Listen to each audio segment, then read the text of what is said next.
அடுத்ததாக பார்த்தோம் அப்படின்னா கும்பராசி. கும்பராசி எடுத்துட்டோம் அப்படின்னா காலபுருஷனுக்கு 11ஆம் இடம். இந்த 11ஆம் இடம் அப்படிங்கும்போது இங்கே பார்த்தீங்க அப்படின்னா இங்கே சனி தான் ஆட்சி அதிபதியாக வராரு. இதில் என்ன மிகப்பெரிய ஒரு விஷயம் அப்படின்னா இதனுடைய இதுவே வந்துட்டு ரகசியம் இருக்கும் அப்படின்ற ஒரு விஷயம். ஏன் ரகசியம் அப்படின்னு சொல்கிறேன்னா இங்கே பார்த்தீங்கன்னா அந்த ஒரு குடம் மாதிரி ஒரு கும்பம் அப்படின்ற ஒரு விஷயம் இருக்கு இல்லைங்களா, அதுக்குள்ளே நிறைய ரகசியங்கள் இருக்கும். அதுக்குள்ளே காயின் போட்டிருந்தாலும் தெரியாது, தண்ணி இருந்தாலும் தெரியாது அப்படின்ற மாதிரி தான் இந்த கும்பராசி. கும்பராசி மனசுக்குள்ளே என்ன வச்சுருக்காங்கன்னே கண்டுபிடிக்க முடியாதுங்க. அவங்களுக்குள்ளே நிறைய ரகசிய குணங்கள் இருக்கும். என்ன இது அப்படி டு பி ஹானஸ்ட் நான் ஓப்பனாக இருக்கேன் அப்படின்ற மாதிரிலாம் இருக்க மாட்டாங்க. நிறைய ரகசியங்கள் உள்ளே பூட்டி வச்சுருக்கக்கூடிய ஆட்கள் யாருன்னு பார்த்தோம் அப்படின்னா கண்டிப்பாக கும்பராசினியர்களாக இருப்பாங்க. இவங்களுக்கு என்ன ஆகும் அப்படின்னா அவங்களோட லவ் லைஃப் அப்படிங்கிற ஒரு விஷயம் பார்க்கும்போது குடும்ப வாழ்க்கைன்னு வரும்போது இவங்க ரொம்ப ரொம்ப கவனமாக முடிவெடுக்கும். என்ன காரணம் அப்படின்னு பார்த்தீங்கன்னா இவங்களுக்கு 2ஆம் இடத்துல வரக்கூடிய விஷயம் பார்த்தீங்கன்னா 2ஆம் இடம் அப்படிங்கிறது வந்து குடும்பம் வாக்கு ஸ்தானத்தில் குறிக்கக்கூடிய சந்தோஷம் எல்லாத்தையும் குறிக்கிற விஷயம் தான் குடும்பஸ்தானம். ஸோ அந்த குடும்பமாக வரக்கூடிய இடத்துல வந்து இங்கே சுக்கிரன் அப்படிங்கிற கிரகம் வந்து உச்சமாகுது. ஸோ அதனால இவங்களுக்கு இந்த திருமண வாழ்க்கையில் கண்டிப்பாக ப்ராப்ளம் அப்படின்றது வருது. ஏன்னா காலபுருஷனுக்கு இது 12ஆம் இடம். 12ஆம் இடத்துல விரையாதிபதியாக வர்றதுனால இவங்க கண்டிப்பாக அவங்களுடைய திருமண வாழ்க்கை அப்படின்னு வரும்போது ஒரு பெரிய அமௌண்ட்டை அவங்க செலவு பண்ணியே ஆகணும் அப்படிங்கிற நிலை உண்டு. ஏன்னா பிடிச்சி புரிஞ்சு கல்யாணம் பண்ணிட்டாங்க அப்படின்னா சந்தோஷங்க. நிறைய தேவையில்லாத ஒரு உண்மை இல்லாத ஒரு காதல் அப்படிங்கிறதெல்லாம் இவங்களுக்கு வந்து போகும். ரொம்ப கனெக்ட் ஆகணும் ஆசைப்படுவாங்க, அதை அடையணுன்றதுக்காக முயற்சி எடுப்பாங்க, எல்லாம் பண்ணுவாங்க. அதெல்லாம் தாண்டி நிறைய வந்துட்டு ஒரு பொய்யான காதல் நிறைய வந்து கடந்து போகக்கூடிய நபர்கள்லாம் பார்த்தீங்க அப்படின்னா அந்த கும்பராசினியர்களாக இருப்பாங்க. இவங்கெல்லாம் அதிபுத்திசாலிங்க. இவங்கள மாதிரி வந்துட்டு ஒரு ஸ்கெட்சு போட்டு வேலை செய்வாங்கன்னு வச்சுக்கோங்களேன். நான் வந்து ஒரு பிள்ளையை விரும்புகிறேன் அப்படின்னா இந்த விரும்புகிற பிள்ளை வந்து எத்தனை மணிக்கு எந்த இடத்துக்கு வரும், என்ன பண்ணும், என்ன மாதிரியான இதெல்லாம் யூஸ் பண்ணுது, என்ன கெஜெட்ஸ் யூஸ் பண்ணுது, யார் கூட பேசுது அப்படின்ற அளவுக்கு ரொம்ப டிடெக்டிவாக இருப்பாங்க. இவங்க இருக்கிறதே என்னமோ ஒரு இடத்துல உட்காந்துருப்பாங்க. ஆனால் இவங்களுக்கு வேலை செய்கிறது மாதிரி பல விஷயங்களை கேதர் பண்ணிட்டு உட்காந்துருப்பாங்க. ஒரு பிள்ளைய விரும்ப போகிறேன், நான் போய் ஓப்பனாக வந்து ஐ லவ் யூ அப்படின்ற ஒரு வார்த்தையை நான் சொல்ல போகிறேன் அப்படின்னா அந்த பொண்ணுடைய விஷயங்கள் எல்லாத்தையும் முன்னக்கூடியே வந்துட்டு சேகரித்து வைக்கக்கூடிய நபராக இருப்பார். இவங்ககிட்டலாம் பேசி தப்பிக்கவே முடியாதுங்க. அந்த அளவுக்கு ரொம்ப அதிபுத்திசாலினே சொல்லலாம். இவங்க என்ன மாதிரி யோசிப்பாங்க அப்படிங்கிறத அழகாக முடிவு பண்ணுவாங்க. ஆனால் இந்த அவ்வளோ அதிபுத்திசாலினா அதிகமான இடத்துல ஏமாந்து போவாங்கன்னு வச்சுக்கோங்களேன். எல்லாத்தையும் வந்து ரொம்ப வேறு ஆராய்ச்சி பண்ணக்கூடிய நபர்களும் இவங்க தான். அதே சமயத்தில் ரொம்ப ஆராய்ச்சி பண்ணி போயிட்டு ஏமாந்து போகக்கூடிய நிலைகளுக்கு தள்ளப்படுறவங்களும் இவங்க தான் இருக்காங்க. கும்பராசியை பொறுத்த வரைக்கும் பார்த்தீங்க அப்படின்னா இந்த 7 குடையவன்றது 9இல் நீச்சம் ஆகக்கூடிய தன்மை இருக்கும். ஸோ அதனால வந்துட்டு இவங்களுக்கு வந்து ஃபேமிலி லைஃப் அப்படின்னு வரும்போது இந்த ஜாயின்ட் ஃபேமிலியாக இருக்கணும் அப்படின்னு ஆசைப்பட்டால் கூட அது நிறைவேறாது. சப்போஸ் இருந்தாங்க அப்படின்னா நிறைய குடும்பத்தினால பிரச்சனை அனுபவிக்கக்கூடிய சூழ்நிலைகள் உண்டுங்க.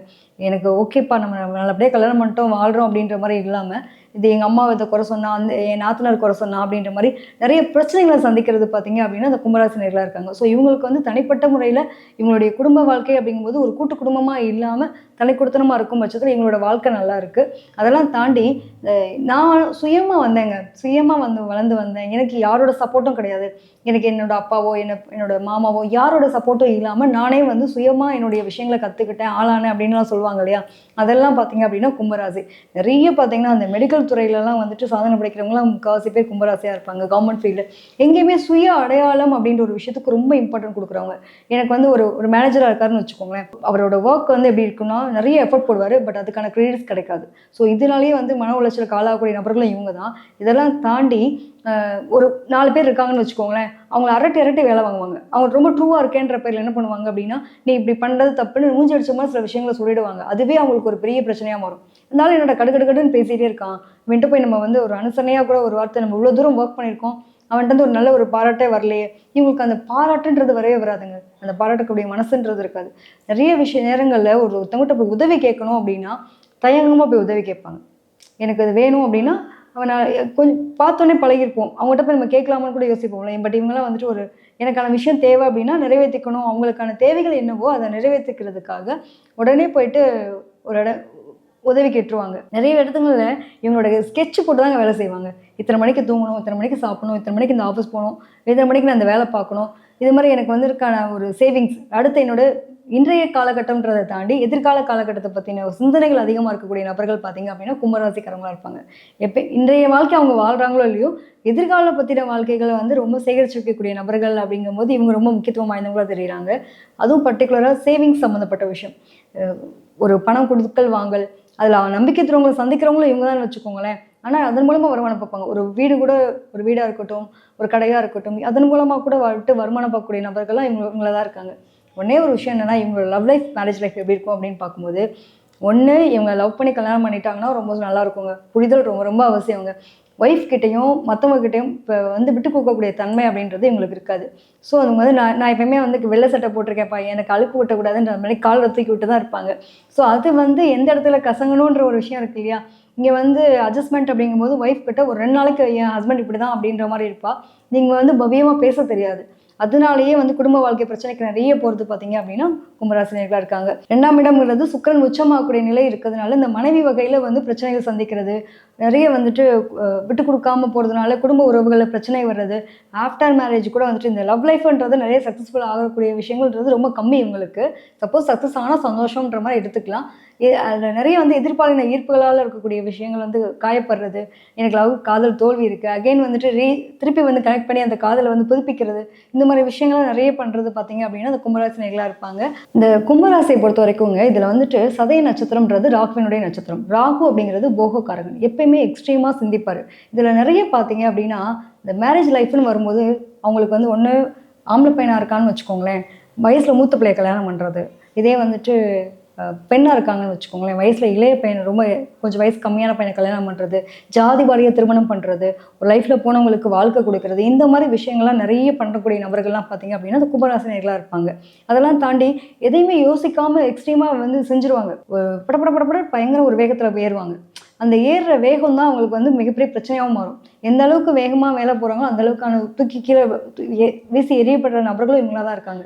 ஸோ இவங்களுடைய வேகம் அப்படிங்கிறத வந்துட்டு நிதானமாக செயல்பட்டாங்க, வேகத்தை குறைச்சிக்கிட்டு வாழ்க்கையிலையும் நிதானமாக இருக்கணும், இவங்களுடைய வார்த்தைகளும் நிதானமாக இருக்கணும். ஏன் அப்படி சொல்கிறேன்னா, எப்பயுமே வந்து வேகமான ஆட்கள் கோபமான ஆட்களாகவும் இருப்பாங்க. வார்த்தைகளில் என்ன வழி இருக்குது அப்படின்றது உங்களுக்கு தெரியாது. வார்த்தைகள் அள்ளி கொட்டிடுவாங்க. அதனாலேயே நிறைய உறவுகள் இருக்கக்கூடிய நிலைகள்லாம் பார்த்தீங்க அப்படின்னா அந்த கும்பராசினியர்களாக இருப்பாங்க. ஸோ இவங்களுடைய வாழ்க்கையில் வந்துட்டு குடும்ப வாழ்க்கைன்னு வரும்போது ரொம்ப ரொம்ப கவனமாக எடுக்கணும். இந்த திருமணம் சம்மந்தப்பட்ட விஷயத்தில் வந்து பெரிய முதலீடுகளை இழக்க வேண்டி இருக்கக்கூடிய நிலை உண்டு. ஸோ பார்த்து திருமணம் பண்ணுறது நல்லது. இவங்க வந்து தான தர்மம் நிறைய பண்ணாங்க அப்படின்னா இல்லாதவங்களுக்கு ரொம்ப முடியாதவங்களுக்கு கஷ்டப்படுறவங்களுக்கு உதவி பண்ணுறது, உணவுக்காக கஷ்டப்படுறவங்க, ஒரு பக்கத்தில் ஏதாவது ஒரு வயசானவங்க இருக்காங்க அப்படின்னா அந்த மாதிரி நபர்களுக்கு உதவி பண்ணுறது, அன்னதானம் இருக்கிறதே சிறந்ததுங்க. அது நீங்கள் பண்ணிட்டு வாங்க, நிச்சயமாக ஒரு நல்ல மாற்றம் உங்களோட லைஃப்பில் இருக்கும். இவங்க வந்து இவங்களோட ராசியை பார்த்தீங்க அப்படின்னா காற்று ராசி. காற்று ராசி எப்படி இருக்கும் அப்படின்னா எல்லா இடங்களையும் புகுந்து போகக்கூடிய நிலை தான் இல்லைங்களா? அது மாதிரி வேகமாக இருக்கும். அந்த காற்றினுடைய வேகம் வந்து ஒரு இடத்துல நிலையாக இருக்காது, அப்படியே வந்து போயிட்டே இருக்கக்கூடிய நிலை தான். ஒரு அலை பாஞ்சிட்டே இருக்க மாதிரி தான் இருக்கும். உங்களுடைய மனசுமே அப்படி தான் இருக்கும்.